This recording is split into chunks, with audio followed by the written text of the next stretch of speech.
El camino, de Miguel Delibes. Si es la primera vez que entras a la lectura y la quieres seguir desde el principio, la podrás encontrar en la página de inicio del canal, en la pestaña de listas, como estás viendo en la imagen.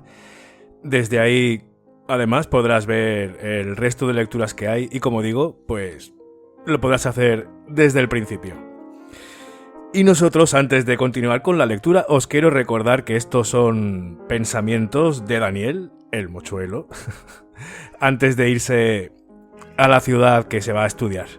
Y también os quiero pedir que si os gusta y aún no os habéis suscrito, que os suscribáis, que me ayuda muchísimo. Y un me gusta, que todavía somos muy pequeñitos y así me ayudáis mucho a seguir creciendo. Y ahora sí, vámonos al pueblo. Capítulo 9. Comprendía a Daniel, el mochuelo, que ya no le sería fácil dormirse.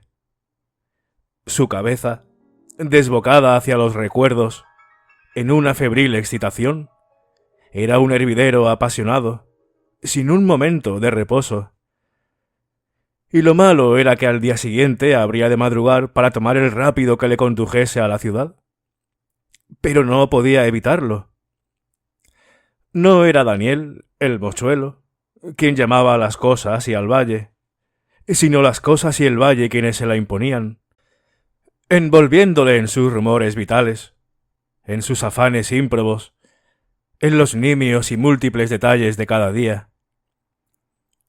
Por la ventana abierta, frente a su camastro quejumbroso, divisaba la cresta del pico Rando, hincándose en la panza estrellada del cielo.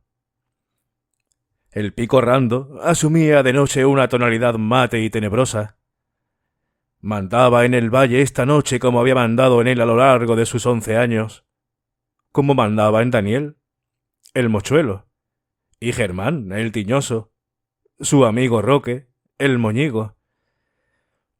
La pequeña historia del valle se reconstruía ante su mirada interna, ante los ojos de su alma, y los silbidos distantes de los trenes, los soñolientos mugidos de las vacas, los gritos lúgubres de los sapos bajo las piedras, los aromas húmedos y difusos de la tierra avivaban su nostalgia, ponían en sus recuerdos una nota de palpitante realidad. Después de todo, esta noche era como tantas otras en el valle. Sin ir más lejos, como la primera vez que saltaron la tapia de la finca del indiano para robarle las manzanas. Las manzanas, al fin y al cabo, no significaban nada para el indiano, que en México tenía 2 restaurantes de lujo, un establecimiento de aparatos de radio y 3 barcos destinados al cabotaje.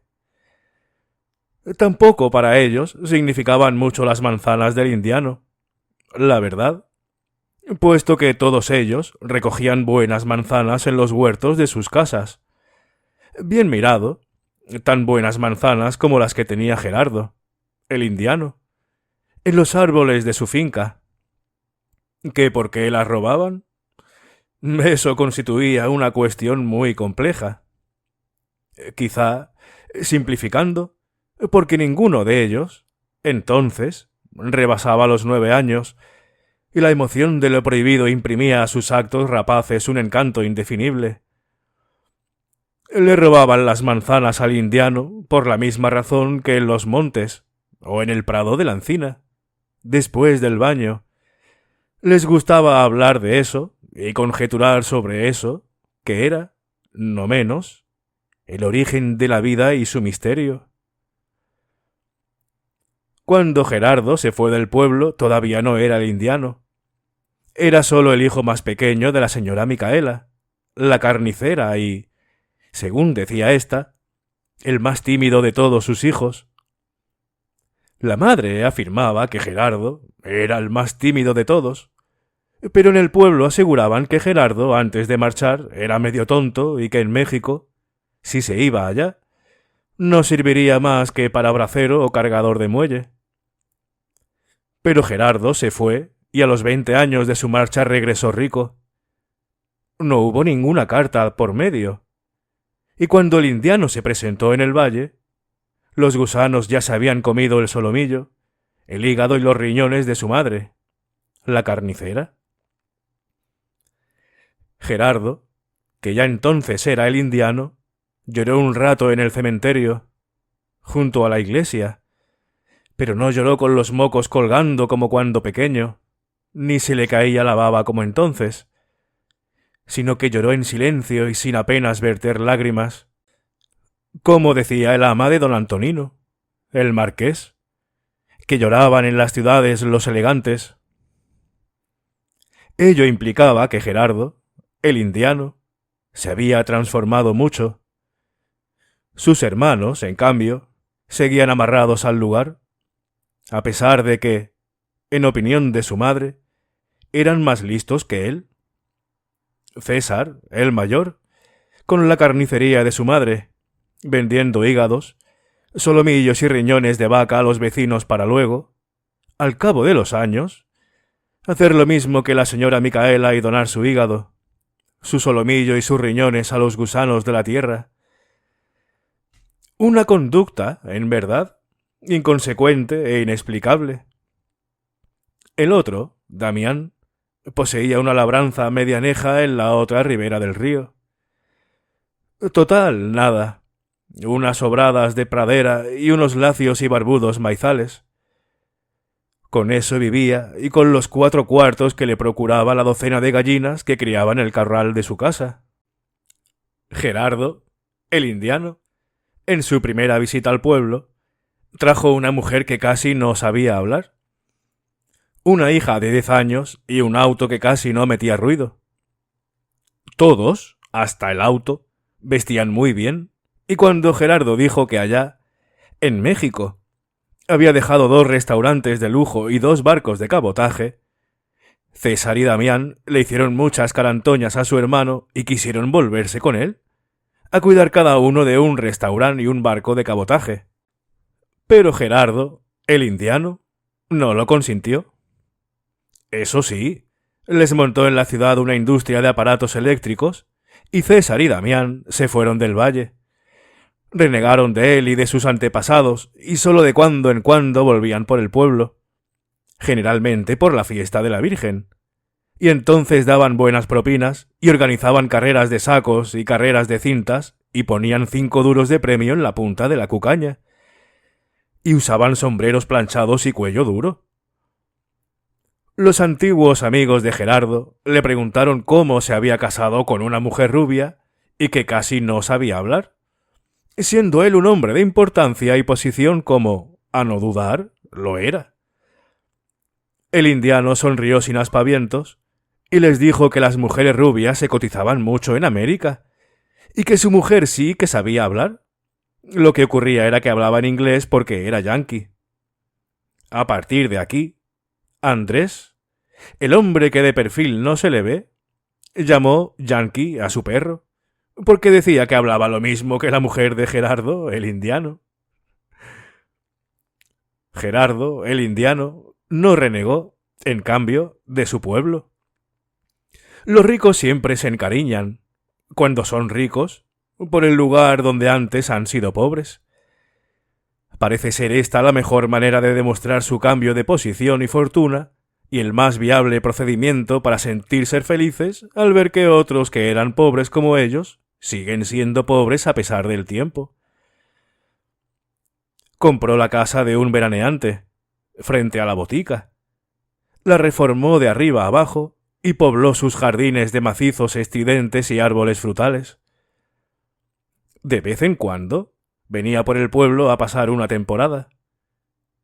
Últimamente reconoció ante sus antiguos amigos que las cosas le iban bien y que ya tenía en México 3 barcos de cabotaje, 2 restaurantes de lujo y una representación de receptores de radio. Es decir, un barco de cabotaje más que la primera vez que visitó el pueblo. Lo que no aumentaban eran los hijos. Tenía solo a la Mica. La llamaban Mica tan solo, aunque se llamaba como su abuela. Pero, según decía el ama de don Antonio, el marqués, los ricos, en las ciudades, no podían perder el tiempo en llamar a las personas por sus nombres enteros. Y la delgadez extremada de la yanqui, que también caía por el valle de ciento en viento, no daba ocasión a nuevas esperanzas. César y Damián hubieran preferido que, por no existir, no existieran ni la Mica, por más que cuando ella venía de América le regalaban flores y cartuchos de bombones, y la llevaban a los mejores teatros y restaurantes de la ciudad. Esto decía, al menos, el ama de don Antonio, el marqués. La Mica acogió mucho cariño al pueblo de su padre. Reconocía que México no la iba y Andrés, el zapatero, arguía que se puede saber a ciencia cierta si nos va o no nos va un país cuando en él se dispone de 2 restaurantes de lujo, una representación de aparatos de radio y 3 barcos de cabotaje. En el valle, la Mica no disponía de eso y, sin embargo, era feliz. Siempre que podía hacía una escapada al pueblo y allí se quedaba mientras su padre no la ordenaba regresar. Últimamente, la Mica, que ya era una señorita, permanecía grandes temporadas en el pueblo estando sus padres en México. Sus tíos Damián y César, que en el pueblo les decían los ecos del indiano, velaban por ella y la visitaban de cuando en cuando. Daniel, el mochuelo, nació precisamente en el tránsito de los 2 barcos de cabotaje a los 3 barcos de cabotaje. Es decir, cuando Gerardo, el indiano, ahorraba para adquirir el 3er barco de cabotaje. Por entonces, la Mica ya tenía 9 años para 10 y acababa de conocer el pueblo. Pero cuando Roque, el moñigo, se le ocurrió la idea de robar las manzanas del indiano, Gerardo ya tenía los 3 barcos de cabotaje y la Mica, su hija, 17 años. Por estas fechas, Daniel, el mochuelo, ya era capaz de discernir que Gerardo, el indiano, había progresado. Y bien, sin necesidad de estudiar 14 años y a pesar de que su madre, la Micaela, decía de él que era el más tímido de todos, y de que andaba por el pueblo todo el día de Dios con los mocos colgando y la baba en la barbilla. Fuera o no fuera así, lo contaban en el pueblo, y no era cosa de recelar que existiera un acuerdo previo entre todos los vecinos para decirle una cosa que no era cierta. Cuando saltaron la tapia del indiano, Daniel, el mochuelo, tenía el corazón en la garganta. En verdad, no sentía apetito de manzanas ni de ninguna otra cosa que no fuera tomar el pulso a una cosa prohibida. Roque, el moñigo, fue el primero en dejarse caer del otro lado de la tapia. Lo hizo blandamente, con una armonía y una elegancia casi felinas, como si sus rodillas y sus ingles estuvieran montadas sobre muelles. Después les hizo señas con las manos, desde detrás de un árbol, para que se apresurasen.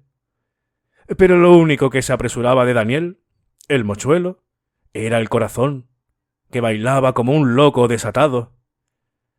Notaba los miembros envarados y una oscura aprensión mermaba su natural osadía.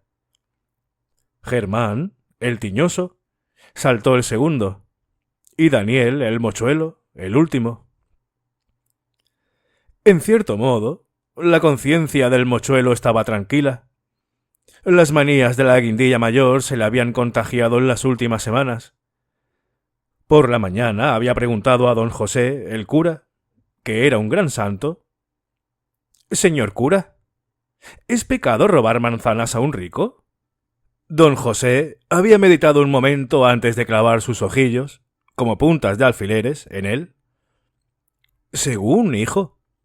Si el robado es muy rico, y el ladrón está en caso de extrema necesidad y coge una manzanita para no morir de hambre, Dios es comprensivo y misericordioso y sabrá disculparte». Daniel, el mochuelo, quedó apaciguado interiormente. Gerardo, el indiano, era muy rico, y, en cuanto a él, no podía sobrevenirle una desgracia como a Pepe, el cabezón, que se había vuelto raquítico por falta de vitaminas y don Ricardo, el médico, le dijo que comiera muchas manzanas y muchas naranjas si quería curarse. ¿Quién le aseguraba que si no comía las manzanas del indiano, no le acaecería una desgracia semejante a la que aquejaba a Pepe, el cabezón? Al pensar en esto, Daniel, el mochuelo, se sentía más aliviado. También le tranquilizaba no poco saber que Gerardo, el indiano, y la Yankee estaban en México, la Mica con los ecos del indiano, en la ciudad, y Pascualón, el del molino, que cuidaba de la finca, en la tasca del Chano disputando una partida de mus. No había, por tanto, nada que temer. Y, sin embargo, ¿por qué su corazón latía de este modo desordenado, y se le abría un vacío acuciante en el estómago, y se le doblaban las piernas por las rodillas? Tampoco había perros. El indiano detestaba este medio de defensa. Tampoco, seguramente, timbres de alarma, ni resortes sorprendentes, ni trampas disimuladas en el suelo. ¿Por qué temer, pues? Avanzaban cautelosamente, moviéndose entre las sombras del jardín, bajo un cielo alto, tachonado de estrellas diminutas. Se comunicaban por tenues cuchicheos, y la hierba crujía suavemente bajo sus pies, y este ambiente de roces imperceptibles y misterios susurros crispaba los nervios de Daniel, el mochuelo. ¿Y si nos oyera el boticario?, murmuró éste de pronto. «Sst». El contundente siseo de Roque, el moñigo, le hizo callar. Se internaban en la huerta. Apenas hablaban ya sino por señas y las muecas nerviosas de Roque, el moñigo, cuando tardaban en comprenderle, adquirían, en las medias tinieblas, unos tonos patéticos impresionantes. Ya estaban bajo el manzano elegido. Crecía unos pies por detrás del edificio. Roque, el moñigo, dijo: «Quedaos aquí, yo sacudiré el árbol». Y se subió a él sin demora. Las palpitaciones del corazón del mochuelo se aceleraron cuando el moñigo comenzó a zarandear las ramas con toda su enorme fuerza, y los frutos maduros golpeaban la hierba con un ripequeteo ininterrumpido de granizada. Él y Germán, el tiñoso, no daban abasto para recoger los frutos desprendidos. Daniel, el mochuelo, al agacharse, abría la boca, pues a ratos le parecía que le faltaba el aire y se ahogaba. Súbitamente, el moñigo dejó de zarandear el árbol. «Mirad, está ahí el coche», murmuró, desde lo alto, con una extraña opacidad en la voz. Daniel el tiñoso miraron hacia la casa en tinieblas. La aleta del coche negro del indiano, que metía menos ruido aún que el primero que trajo al valle, rebrillaba tras la esquina de la vivienda. A Germán, el tiñoso, le temblaron los labios al exigir: «¡Baja, aprisa! Debe de estar ella». Daniel, el mochuelo, y Germán, el tiñoso, se movían doblados por los riñones, para soportar mejor las ingentes brazadas de manzanas. El mochuelo sintió un miedo inmenso de que alguien pudiera sorprenderle así. Apoyó con vehemencia al tiñoso: «Vamos, baja, moñigo, ya tenemos suficientes manzanas». El temor les hacía perder la serenidad. La voz de Daniel, el mochuelo, sonaba agitada, en un tono superior al simple murmullo. Roque, el moñigo, quebró una rama con el peso del cuerpo al tratar de descender precipitadamente. El chasquido restalló como un disparo en aquella atmósfera queda de roces y susurros. Su excitación iba en aumento. «¡Cuidado, moñigo! Yo voy saliendo. ¡Narices! Gallina el que salte la tapia primero». No es fácil determinar de dónde surgió la aparición. Daniel, el mochuelo, después de aquello, se inclinaba a creer en brujas, duendes y fantasmas. Ella, la Mica, estaba ante ellos, alta y esbelta, embutida en un espectral traje blanco. En las densas tinieblas, su figura adquiría una presencia ultraterrena, algo parecido al pico Rando, solo que más vago y huidizo. —¿Con qué sois vosotros los que robáis las manzanas, dijo. Daniel, el mochuelo, y Germán, el tiñoso, fueron dejando resbalar los frutos, uno a uno, hasta el suelo. La consternación les agarrotaba. La Mica hablaba con naturalidad, sin destemplanza en el tono de voz. —¿Os gustan las manzanas? Tembló, un instante, en el aire, la amedrentada afirmación de Daniel, el mochuelo. —Sí. Se oyó la risa amortiguada de la Mica, como si brotase a impulsos de una oculta complacencia. Luego dijo: —Tomad 2 manzanas cada uno y venid conmigo. La obedecieron. Los 4 se encaminaron hacia el porche. Una vez allí, la Mica giró un conmutador, oculto tras una columna, y se hizo la luz. Daniel, el mochuelo, agradeció que una columna piadosa se interpusiera entre la lámpara y su rostro abatido. La Mica, sin ton ni son, volvió a reír espontáneamente. A Daniel, el mochuelo, le asaltó el temor de que fuera a entregarles a la Guardia Civil. Nunca había visto tan próxima a la hija del indiano, y su rostro y su silueta iban haciéndole olvidar por momentos la comprometida situación. Y también su voz, que parecía el suave y modulado acento de un jilguero. Su piel era tersa y tostada, y sus ojos oscuros y sombreados por unas pestañas muy negras. Los brazos eran delgados y elásticos, y estos y sus piernas, largas y esbeltas, ofrecían la tonalidad dorada de la pechuga del macho de perdiz. Al desplazarse, la ingravidez de sus movimientos producía la sensación de que podría volar y perderse en el espacio lo mismo que una pompa de jabón. —¿Está bien? —dijo de pronto. —De modo que los 3 sois unos ladronzuelos. Daniel, el mochuelo, se confesó que podría pasarse la vida oyéndola a ella decir que era un ladronzuelo, y sin cansarse lo más mínimo. El decir ella ladronzuelo era lo mismo que si le acariciase las mejillas con las 2 manos, con sus 2 manos pequeñas, ligeras y vitales.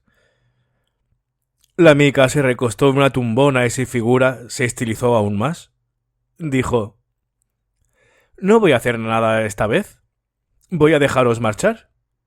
Pero vais a prometerme que en lo sucesivo, si queréis manzanas, me las pediréis a mí y no saltaréis la tapia furtivamente, como si fuerais ladrones.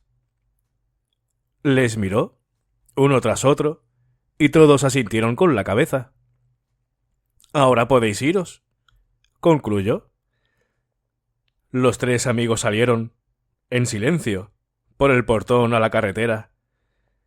Anduvieron unos pasos sin cambiar palabra. Su silencio era pesado y macizo, impuesto por la secreta conciencia de que si aún andaban sueltos por el mundo se debía, más que a su propia habilidad y maña, al favor y la compasión del prójimo. Esto, y más en la infancia, siempre resulta un poco deprimente. Roque, el moñigo, miró de refilón al mochuelo. Caminaba éste con la boca abierta y los ojos ausentes, como en éxtasis.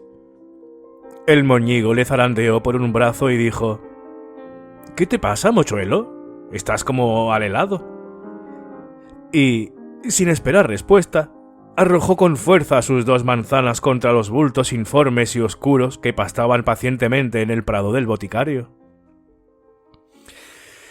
Bueno, se nos ha enamorado este hombre, ¿eh? Bueno, este hombrecito.